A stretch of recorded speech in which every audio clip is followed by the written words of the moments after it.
ambassador. I am a curious being and therefore I love to read and discuss different topics.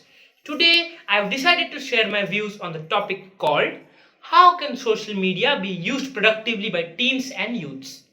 This is an era of digital transmission, and today's teens and youths are thirsty for knowledge and information like never before. Now, the question arises, how can social media be used productively by teens and youths? Social media platforms like WhatsApp, Facebook, and Twitter can spread awareness among the teens and youths and can satisfy the curious minds of millions by providing them good and correct information. All of us know that a youth living in Kenya can get updated about the recent happenings in Delhi even before a person of Delhi knows about it, only through social media. Social media exposes teens and youths to important issues and people all over the world, and they can get updated through these. Social media has been instrumental in educational transmission, especially in the current scenario when coronavirus grips the world. So, students should learn to make the best use of it.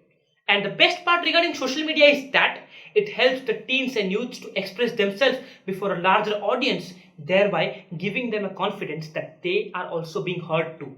In a nutshell, social media can be used productively by teens and youths only when they use it to gather information, gain knowledge, share their views, get inspired, help someone in need, and finally in nation building. Even when I am talking to you, I am reaching you through social media. Yes, some people say that social media is bad. I have an answer for them. A knife is a common object, but how it is used, it depends upon the user. If a doctor uses a knife, he saves a life. If a criminal uses a knife, he takes away a life. Whom should we blame for this? The knife or the user? In a basket of fruits, if you choose the rotten ones, whose mistake is it? Yours or the fruits? Let's take the best part of the social media and discard the dark one.